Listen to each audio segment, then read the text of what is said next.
Informativo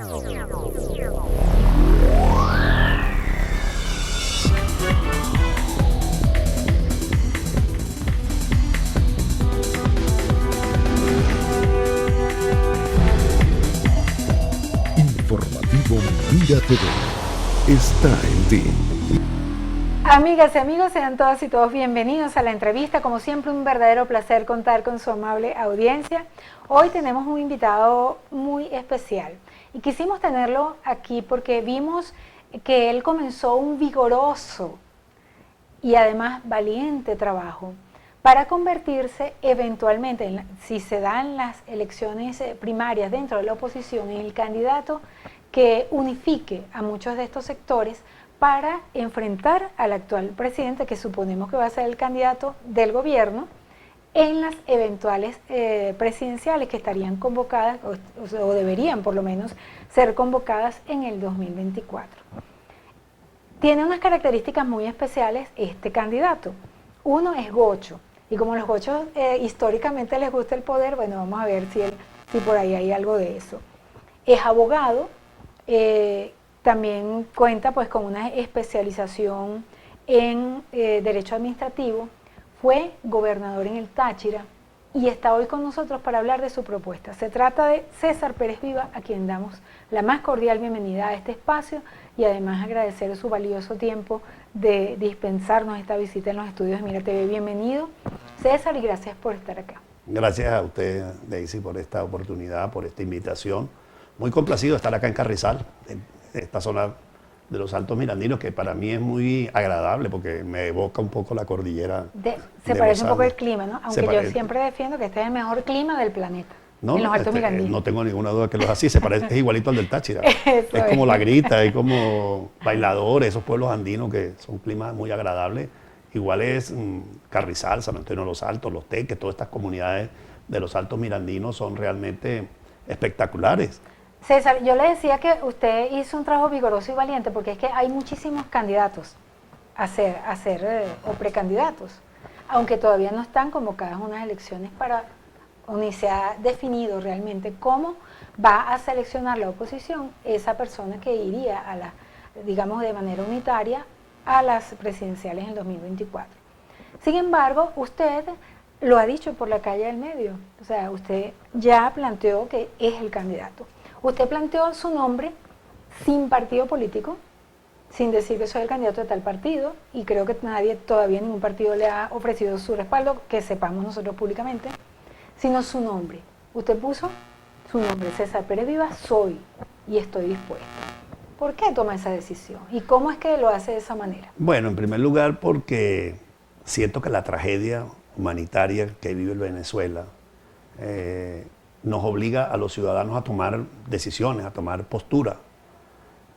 Vivimos un momento muy duro, el más duro de la historia de nuestro país, donde más de 5 millones de compatriotas han abandonado el territorio nacional, porque aquí no tienen la posibilidad de desarrollarse, de conseguir, digamos, una calidad de vida. Ha fracturado nuestra familia y a mí me duele ver a las madres que sufren por la partida de sus hijos. Esa ruptura afectiva, esa ruptura familiar tiene un impacto tremendo en la vida del país que a veces mucha gente o las estadísticas no lo reflejan. Porque, bueno, son 5 millones, son 200.000 venezolanos que pasan por la selva del Darién. Eso en números pudiera parecer poco o mucho. Es que detrás de cada persona hay un drama humano. Y luego tenemos el problema de los que estamos acá adentro. Nuestra calidad de vida destruida porque no hay luz, porque no hay agua, porque no hay suficientes ingresos en la familia para cubrir las necesidades, o por cuando se te enferma un familiar, entonces resulta que no hay hospital donde llevarlo. César, todos sufrimos eso. O sea, todos entonces eso me mueve pero, a mí. Pero ¿por qué usted podría eventualmente ser la persona? ¿Cuáles son sus características para que usted, ante este drama humano que vivimos los venezolanos, yo tengo las características? ¿Cuáles serían esas características? Bueno, el tema es ¿por qué? Porque la gente no es porque yo quiero, porque es que hay una ambición loca, o yo ando buscando una prebenda personal. No, estoy aquí porque tengo una preparación, una experiencia, un conocimiento de Venezuela, tengo un conocimiento del Estado, de la gestión pública y de la política como ciencia y como arte que me permite ofrecerle al país mis servicios para sacarlo de esa tragedia. para encauzarlo hacia un mejor nivel de vida. Eso es como cuando usted tiene un paciente traumatizado en un accidente y llegó un médico, aquí estoy yo, yo sé de esto y yo puedo salvar a este paciente. Entonces, como yo me siento capacitado para conducir la República, para transitar esta situación de miseria, de pobreza, de autoritarismo, de violación de derechos humanos a una democracia que permita la recuperación de la calidad de vida, es que pongo mi nombre a la orden del país. Y obviamente lo pongo desde mi condición de ciudadano. Por eso estoy hablando de la concertación ciudadana, que es precisamente el mecanismo mediante el cual nosotros podemos lograr la unión de los ciudadanos con miras al cambio político. La unión de los ciudadanos estaría maravilloso, pero nos gustaría saber desde qué perspectiva ideológica usted está haciendo esa convocatoria, porque justamente uno de los dramas que tiene Venezuela es que en el camino se gestó una ideología socialista que no estaba planteada al principio. Es muy importante que los candidatos le digan al país cuál es su ideología, cuál sería el cambio político que realmente la política es lo que ha generado toda la cantidad de problemas y podría eventualmente retrotraer los problemas y convertir a Venezuela en una gran prosperidad, por ejemplo, desde una perspectiva liberal, si fuese esa su postura. Fíjate que me estás tocando un tema clave, que la causa de esta tragedia es política. Es el modelo político socialista, centralista, comunista que se ha instaurado el que genera este proceso. Este proceso de saqueo del país, de destrucción de la economía y por lo tanto la pobreza sobrevenida o que conlleva eso.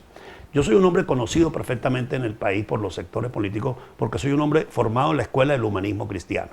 Soy demócrata cristiano. Quiere decir esto que soy un hombre que tiene un apego a los valores y a los principios fundamentales de la democracia y está inspirado en principios cristianos. O sea, usted es copellano todavía. ¿Se siente copellano? No, yo fui copellano, soy copellano, pero Copello hoy en día es un partido que está secuestrado por el régimen. Entonces yo no tengo la posibilidad de representar formalmente a la organización como tal, pero sí a la familia demócrata cristiana, pero no solo a la familia demócrata cristiana. O sea, su candidatura la está sustentando en esos amigos que tienen Copey. Lo estoy sustentando en los ciudadanos independientes, ciudadanos copellanos, ciudadanos adecos, ciudadanos chavistas, de todo, porque no me quiero tampoco limitar a presentar una propuesta partidista, porque en este momento vivimos una quiebra de la institución partidista en Venezuela. Los partidos están viviendo una crisis, están viviendo un colapso institucional, perdieron la sintonía con la realidad del país. Entonces tenemos que ir al ciudadano que está refugiado en su hogar, que no quiere saber nada de política, que no quiere saber nada de partidos, y tenemos que convocar a ese ciudadano a que asuma una responsabilidad. Entonces, si usted me pregunta cuál es mi formación doctrinaria, ideológica, política, yo le digo, soy un hombre demócrata cristiano. Si usted me pregunta qué partido respalda mi candidatura, hoy, a este momento estamos hablando aquí, ningún partido se ha pronunciado, o ninguna directiva. Porque es que lamentablemente los partidos son comunidades humanas que hoy en día no son consultadas. Si ningún partido está haciendo una consulta democrática para ver si sus miembros avalan o no una propuesta. Entonces, básicamente son los directivos representantes en un momento determinado ante una de las instancias los que de momento están opinando sobre el tema. Entonces yo soy un candidato de los ciudadanos, repito, de inspiración demócrata cristiana, liberal democrática, social democracia, independientes democráticos, hay de todo. Excelente. Ahora bien, ante la posibilidad de un proceso electoral, sabemos que la organización de ese capital, de esa gente que usted pues está tratando de conquistar electoralmente, debe tener unos lineamientos, una estructura política que coadyuve al éxito de una eventual pues propuesta electoral que se dé dentro de la oposición. Y eso lo tendrían, dice uno, ¿no?, que los partidos políticos. Bueno, lo que... O sea, esa organización, ¿quién va a cuidar los votos? ¿Quién va a las nosotros, mesas? Que el gobierno sí lo tiene, y tiene plata para pagar también. Mira, yo tengo la fortuna de que conozco muy bien todas esas estructuras y ahí todos esos hombres y mujeres que han formado esas estructuras están muy cerca de, y están participando ya la mayoría de ellos conmigo en esta campaña para las primarias que van a celebrarse el próximo año. Entonces lo importante es que si vamos a tener una organización ciudadana con militantes partidistas o con independientes, ¿me entiende? Pero lo importante es la convocatoria al conjunto de la sociedad para que participe en esas elecciones del próximo año. El feedback de su impetuosa ya campaña por todo el país, el feedback con la gente, ¿cómo ha sido? Oye, fabuloso, tanto en las comunidades como hasta en las redes sociales. Te pongo un ejemplo. Hace una semana yo presenté en TikTok, la red social de los jóvenes, un mensaje donde planteo elementos de mi propuesta de cambio de modelo, donde hablo, por ejemplo, de la eliminación de la reelección presidencial, de la reducción del periodo a 5 años, y solo uno solo de mis videos ya pasó el 1.200.000 visitas. Claro, eso sería una estructuración del Estado que tendría que pasar por una cantidad de cambios políticos, pero cambios, la idea, o sea, lo que quiero ver... de la Constitución, que sabemos que tiene un trámite, ¿no? Yo sé, y podemos trabajar ese tema con mucho gusto, pero quiero contestar a tu pregunta respecto del feedback, de la comunicación. Entonces, yo encuentro que este mensaje que estoy dándole al país tiene mucha entrada en la sociedad, que la gente quiere verdaderamente un cambio, quiere una presentación y una propuesta seria, con capacidad, quiere dejar a un lado el populismo, la demagogia, los improvisados en política. La gente anda buscando un liderazgo serio, responsable, y yo ofrezco mi conducción para esta etapa que el país necesita de mucha seriedad, de mucha capacitación, y yo voy a convocar a los mejores venezolanos para que nos acompañen en la tarea de reconstruir la democracia y de reconstruir espiritual y materialmente al país. Sin embargo, usted hablaba en una de sus columnas de opinión, que por cierto durante muchos años, aunque muchas personas le han dicho que está fuera de la política, todos los miércoles usted ha enviado una columna opinando, pues expresando su opinión con respecto al tema de la palestra política. En una de las últimas, usted expresaba la importancia o lo triste y lamentable que es la anomia que existe en la sociedad venezolana. Eso es una realidad. ¿Cómo cabalgar eso que está lleno no solamente de la anomia, sino de dolor por lo que usted señalaba de las familias huérfanas de sus hijos, por la pobreza y otros temas? Bueno, mediante el diálogo social, mediante la interrelación del liderazgo con la sociedad. Lamentablemente, buena parte del liderazgo político que ha tenido el rol, digamos, de conducción estos años, se encerró en una especie de burbuja de cristal y se aisló de la sociedad. Entonces, dirigentes como yo, que veníamos en una línea menos proactiva desde el punto de vista de ser candidato, de estar en las conducciones partidistas, pero que estábamos preocupados escribiendo, opinando, asesorando, llega un momento en que uno dice, bueno, yo no voy a poder seguir aquí de consejero o solamente de escritor, cuando yo tengo la capacitación para conducir este proceso. Entonces, eso es lo que me lleva a decir, voy a ser candidato. Yo no había vuelto más digamos, ni a la dirección política. Yo dejé de ser secretario general nacional de mi partido en el año 2006. O sea, tengo 16 años que no tengo responsabilidad de conducción política. Y tengo más de 10 años de haber dejado las funciones públicas cuando fui gobernador del Táchira.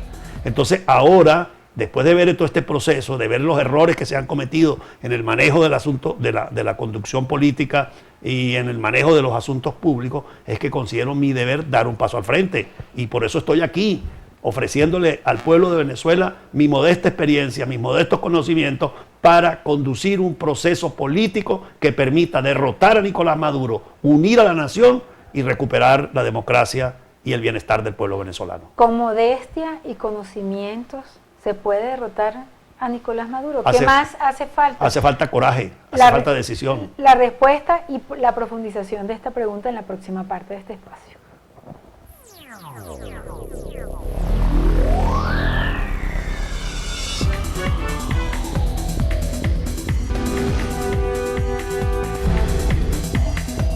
Informativo Mira TV está en ti. Continuamos, amigas y amigos, en la entrevista meridiana, hoy conversando con César Pérez Vivas, quien es candidato a, si se dan las elecciones primarias dentro de la oposición, pero ya él se anuncia como candidato, ¿no? Es una candidatura, no es porque no puede decir precandidatura porque todavía no hay unas elecciones. Bueno, pero quiero ser candidato. Daisy, yo quiero ser candidato de la unión, de la unidad, y para eso es fundamental que haya primarias. Y para eso estamos trabajando. ¿Y consenso y algún otro tipo de...? Mira, el consenso sería lo ideal. ¿Cree que se diera aquí en Venezuela? El consenso sería ideal que se diese, ¿no? Como pasó en Chile, por ejemplo, cuando en la transición de la dictadura a la democracia. Pero aquí las circunstancias de este momento no van a permitirlo. Porque hay muchos candidatos. Primero, hay mucha dispersión, mucha fractura en los partidos políticos y porque hay la mano peluda del gobierno, que siempre va a intentar crear circunstancias que impidan esa candidatura unitaria fruto de consenso. Entonces es mucho más útil que la candidatura surja de los ciudadanos, porque así esa candidatura va a estar claramente visualizada como la candidatura seleccionada por los ciudadanos, y cuando el gobierno saque sus candidatos disfrazados de opositores, la gente sabrá dónde está la candidatura unitaria. En Venezuela unitaria. hay unos grandes bloques opositores que no están unidos y tienen diferentes criterios, pero la gente tiene definidos esos bloques opositores que no están, quizás contesta con el gobierno. Bueno. ¿O qué cree usted? No. Yo creo que la sociedad venezolana quiere un cambio, quiere buscar un liderazgo, y la primaria va a permitir definirlo. Una cosa son digamos, las actuaciones y las circunstancias que se presentaron, por ejemplo, con ocasión de las elecciones regionales del pasado 21 de noviembre del año 2021.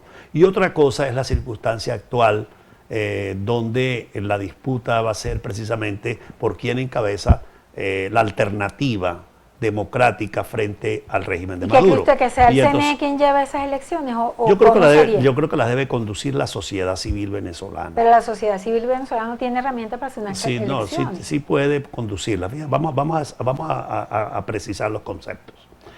Instituciones de la sociedad civil hay muchas que pueden ofrecer recursos humanos con talento, por ejemplo, probidad. ¿cuáles? Por ejemplo, la Iglesia, por ejemplo, la Academia de Ciencia Política, por ejemplo, ONG especializadas como Súmate, Ojo Electoral, Gente del Petróleo, por ejemplo, las universidades. Entonces, hay instituciones que sí pueden aportar recursos humanos para constituir una gran comisión nacional de primarias que sea el ente rector. Esa comisión tendrá que convocar a los actores políticos que estén dispuestos a participar para que se inscriban, y tendrá que examinar qué tipo de auxilio busca, si le pide al CNE, por ejemplo, las escuelas.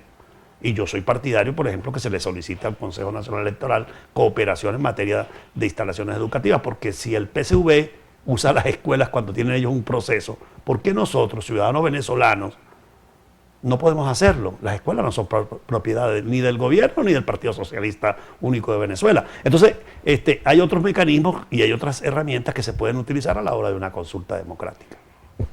César Pérez Viva colocó su nombre para ser candidato. Sabemos lo que ha pasado en nuestro país y cuáles son las circunstancias en Venezuela desde la perspectiva política y quién tiene el poder. Pero hay otros factores que dicen que tienen el poder, que digamos de manera fáctica realmente no lo ejercen. Lo ejerce Nicolás Maduro como presidente de esta república. Ahora bien, presentar su nombre en este tiempo, en este momento, ¿no le da miedo? Bueno, es un riesgo. Es un riesgo al que nos estamos exponiendo, porque obviamente retar al poder, decirle al poder la tragedia que han producido, denunciar la corrupción, la ineficacia, los vicios que caracterizan a este modelo, pues significa arriesgar la vida, arriesgar la libertad, arriesgar el patrimonio. Pero también usted no solamente está retando al gobierno, usted también está retando a la oposición. Bueno, yo estoy tratando de encabezar a la sociedad democrática. Yo no estoy retando a nadie en la oposición.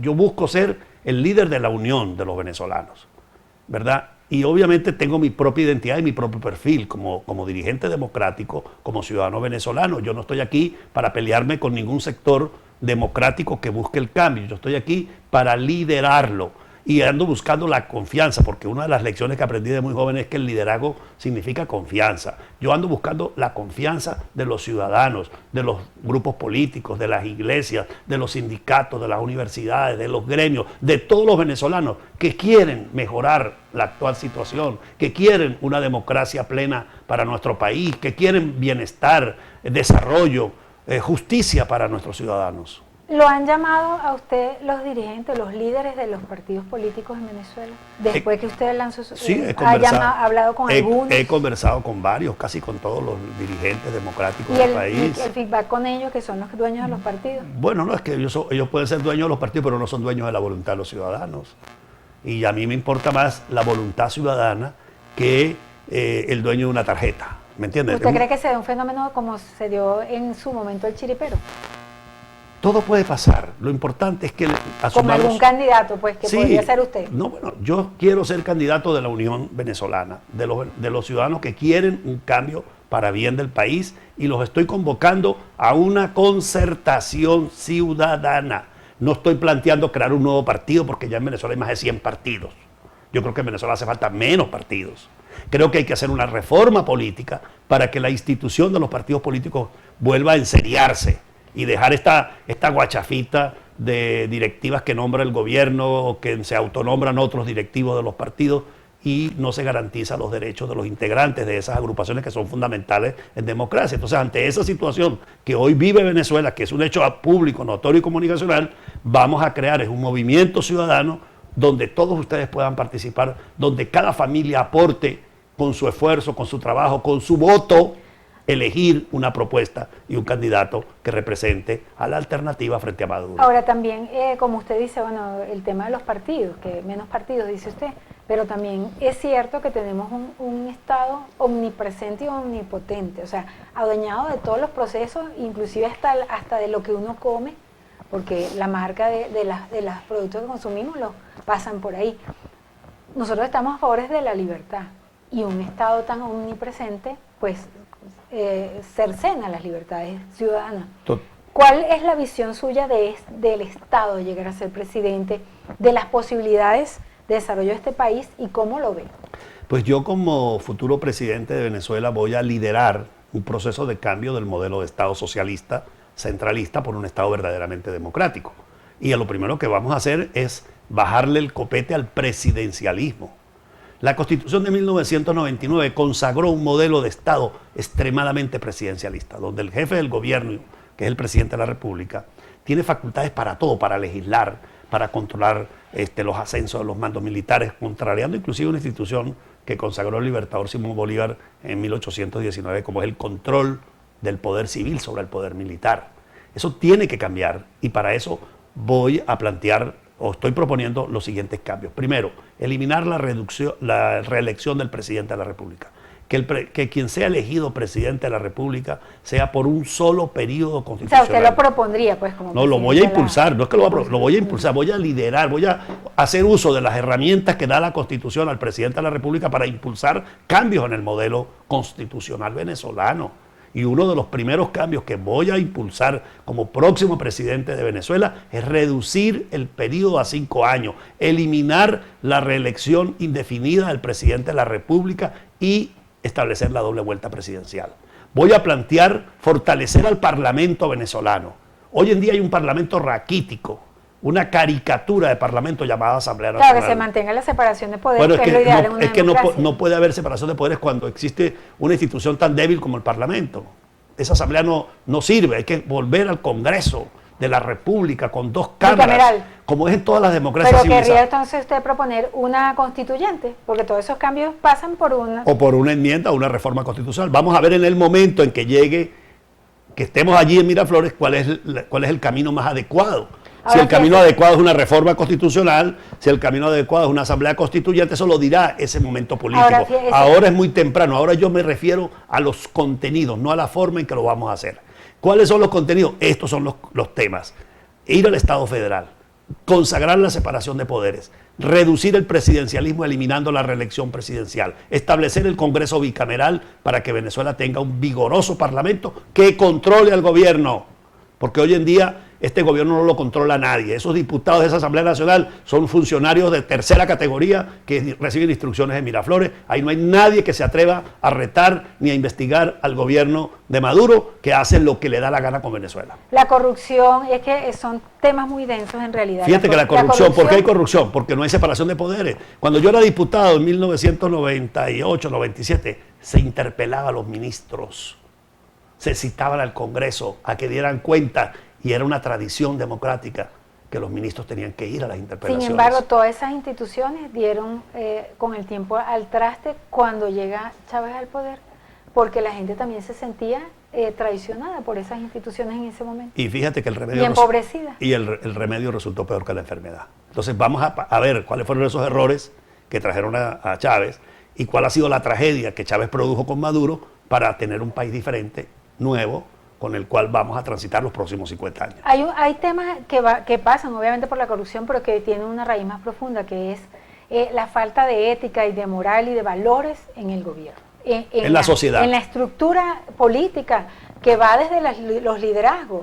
Porque claro, para eso, o sea, la gente necesita un liderazgo, una persona que prodigue con el ejemplo. Daisy, lo que pasa Yo creo es que ya estamos hartos de eso. pero eso viene de la sociedad, de la familia. Los dirigentes políticos no venimos de Marte.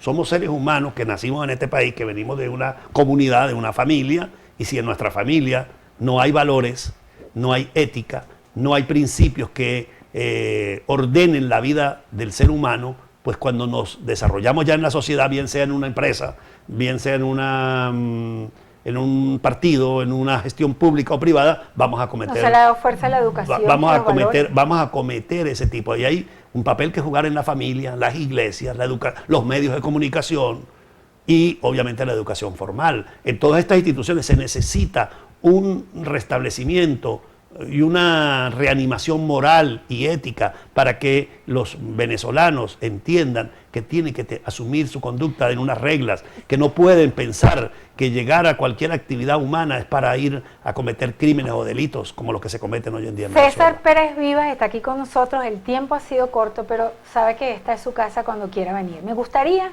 que para finalizar usted nos dé una breve caracterización de la posible, de cómo podríamos nosotros en la historia, en los libros del futuro, si usted llega a ser presidente, decir César Pérez Vivas fue el presidente de qué.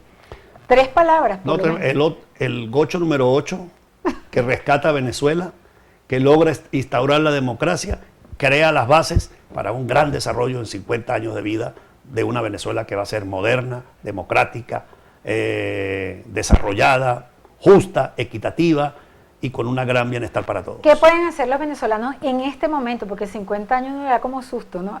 Tanto tiempo. En este momento, tenemos que para participar y formar parte de ese... Hay que sentar las bases de un país a 50 años. No vamos a seguir viendo para mañana. Veamos el país en los próximos 50 años. Hay que crear las bases hoy para que ese edificio que se levante sea grande. ¿Qué tiene que hacer? Salir de la modorra, dejar la indiferencia, asumir el compromiso de participar y de exigirle a los dirigentes cuentas, de exigirle condiciones, evaluar a cada uno de los dirigentes. ¿Cómo es usted? ¿De dónde viene? ¿Qué ha hecho? ¿Cómo es su ética privada para ver cómo va a ser su ética pública? Porque un personaje que aspira a ser alcalde, gobernador, presidente, concejal o diputado, que donde vive pelea con todo el mundo, le queda mal a la gente, comete excesos, es vicioso, pues cuando lo elijas concejal, alcalde o presidente va a cometer va a exacerbar eso. Va a exacerbar. Entonces, ojo, no te quejes si no le averiguas la vida, si no examinas la conducta de cada uno de los personajes que aspiran a ejercer funciones públicas. Y hablando de la vida, ¿cómo está la agenda en estos próximos días?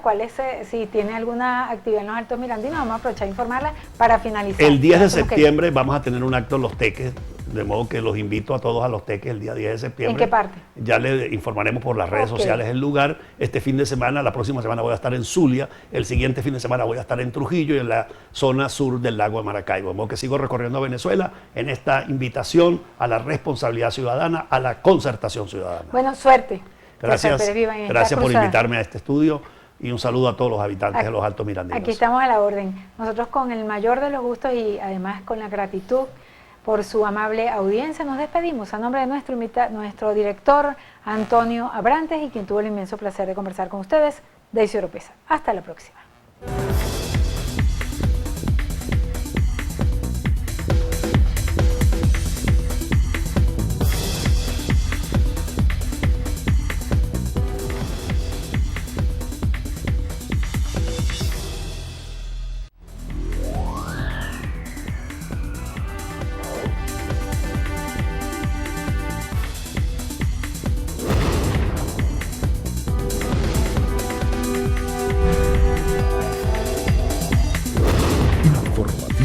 Mira TV está en ti.